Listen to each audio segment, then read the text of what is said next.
Usa ka malipayon nga adlaw ipapahulay sa tanan, usa ka dakong pribiliyo alang sa matag usa kanato, nining matahom nga adlaw ipapahulay, din kita managhiusa alang sa atong paghatag o pagpasalamat sa atong buhi nga Dios.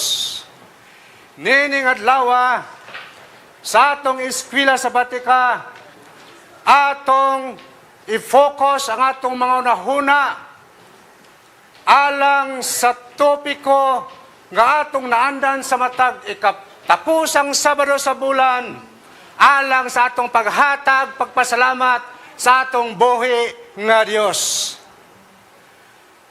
Atong unang pasalamatan ng Dios, din iya kitang gitagaan, nining matahom nga adlaw papahulay, tungod kay kini usa ka gasa o usa ka palangin sa matag usa kanato.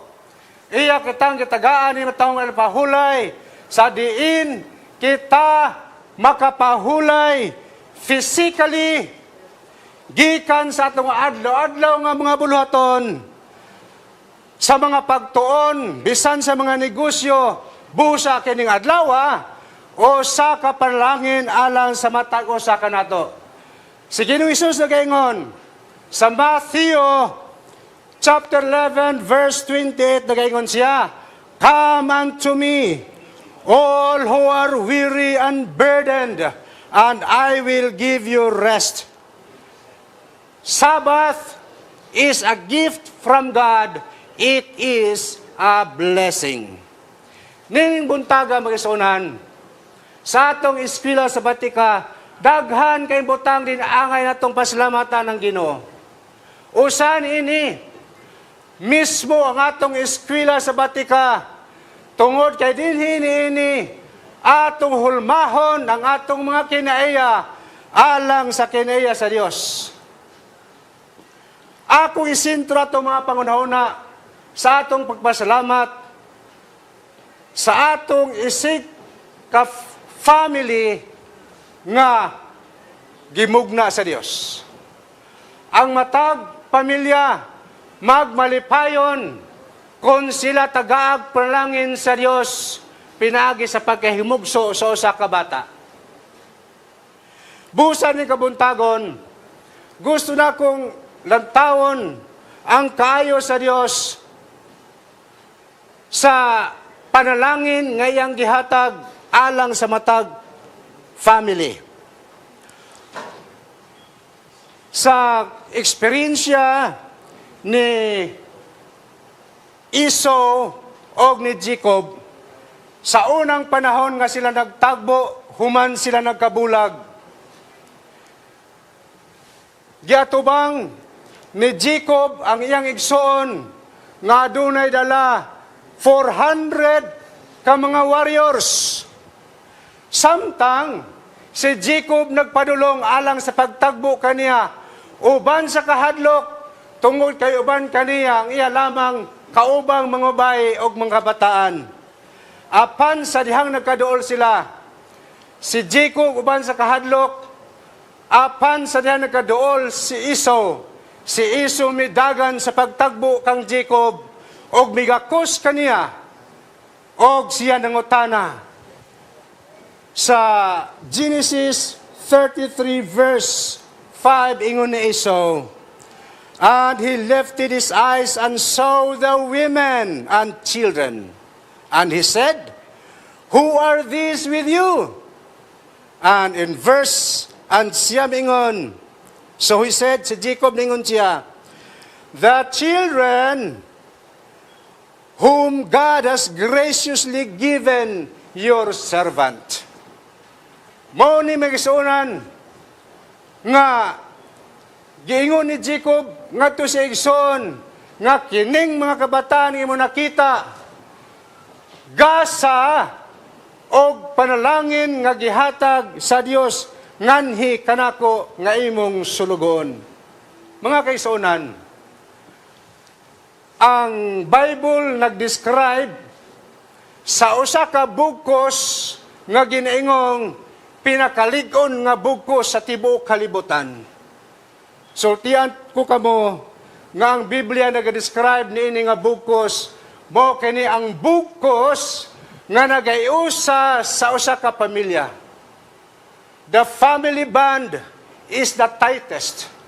Apan atong hinumduman nga kini ginagsulayan sa pagbungkag sa atong kaaway. Og niining panahon na karon, iyang gisentro ang iyang paningkamot ngadto sa kabataan.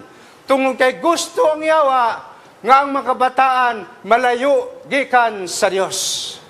Busa daghan mga paagi ang yawa iyang gimugna karon para mga nahuna sa kabataan milayo gikan sa pagpamalandong alang sa pulong sa Dios. Busa mo ni ang dakong challenge alang kanato mga ginikanan. Atong pasalamaton nga atong iglesia adunay eskwela sa Batika.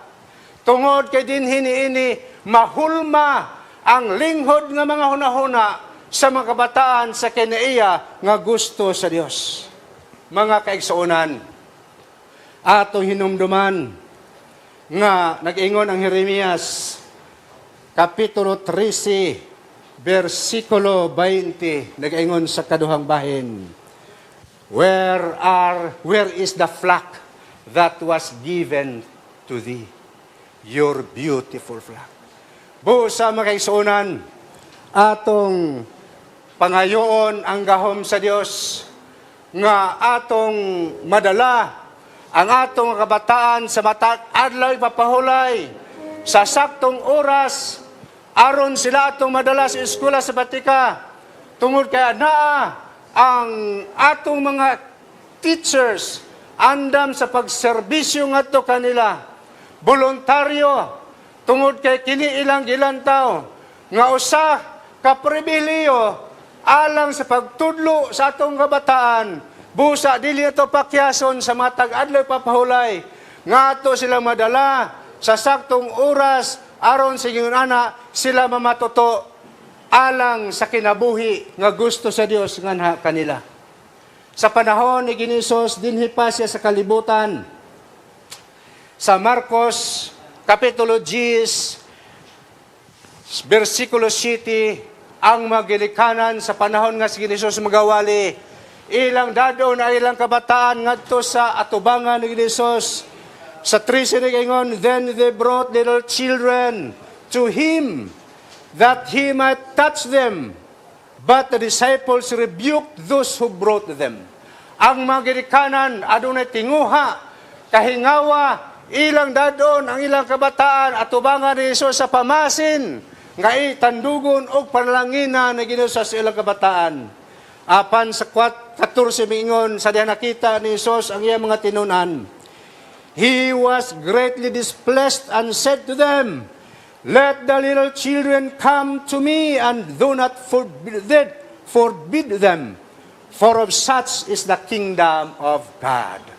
So mo ni mga ginikanan, mga kaigsuonan, mingaw ang langit kung wala dito atong kabataan, atong hinumduman ang kinabuhi ni Noah.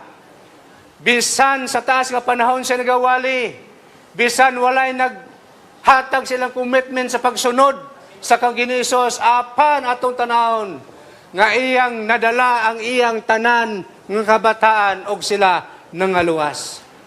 Ang panawagan ni Jesus nga dada inyong kabataan ginhi kanako nagapadayon hangtod nining panahon na. Ana atay Sabbath school, ana atay daghang ministry sulod sa iglesia, apan kini dili matapos dinha.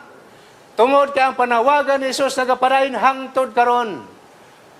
Dili mahuman ang paghulma sa kaniya sa kabataan alang sa ilang kaluwasan, kundili human niini ato silang mamatuto sa atong iglesia, nagapadayon ang ilang edukasyon pinaagi sa pagpadala nato kanila ngadto sa atong tulonghaang iglesia. Naatay kagulingon church school, naatay mga teachers nga kanunay andam kanila sa pagmatuto. Tungod kay sa plano sa kaluwasan, ang mga maestra nagatindog sa atubangan sa mga bataan, sila nagatindog ingon nga mga ministro ngadto kanila. Sa dihang ang mga